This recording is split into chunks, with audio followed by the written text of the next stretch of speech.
Although it may seem hard,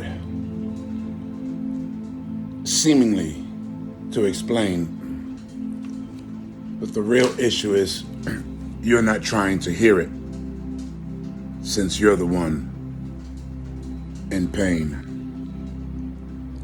So,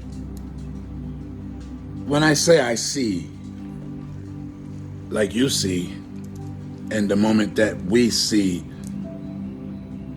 what we see, there's some identification. We can identify. There's a connection of sorts.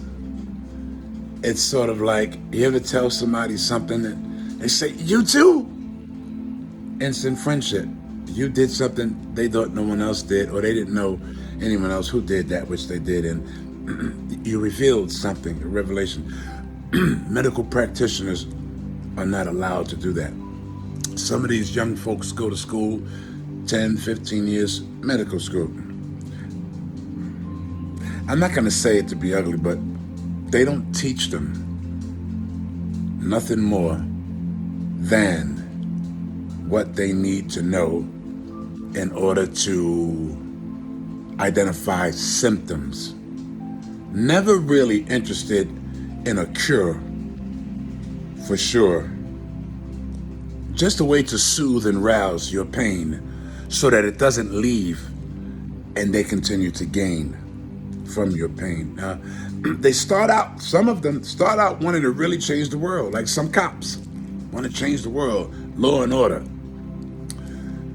But it doesn't start with just your ego, your fear, and your belief.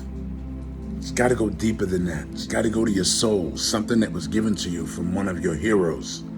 Those are not your heroes. Wolverine, Spider-Man, X-Man, Darkman. These are not your heroes. These are mutant forms of beings that they want you to find comfort with, not different from, because they don't want you to know that some of us are definitely carrying the same DNA as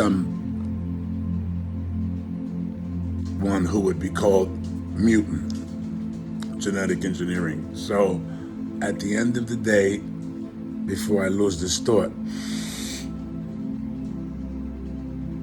the American Medical Association is a business.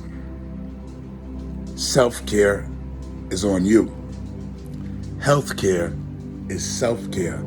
What you eat, when it comes to food, your food should be medicine so that your medicine won't have to one day become your food. Let's go back again. Your food should be medicinal so that you're not having to take toxins that are medicinal for food. I guess that's all.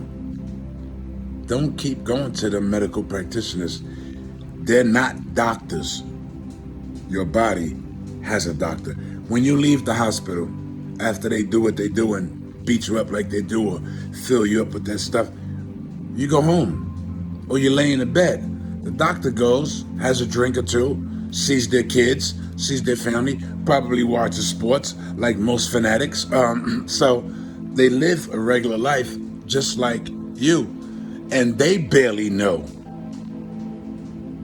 what it is they're prescribing, and they know even less about the symptoms they're prescribing these prescriptions for. They know nothing about nutrition unless you're going to a nutritionist. A doctor should know everything. It's inside. So you're not doctors, you're medical practitioners. Teachers aren't teachers. They're regurgitators of information. They're informers. They carry information. They're vessels, conduits, from the book to you, from the book to her to you, just a conduit. Your consciousness is your teacher. And if you listen well, I may just reach it. Shh, pay attention.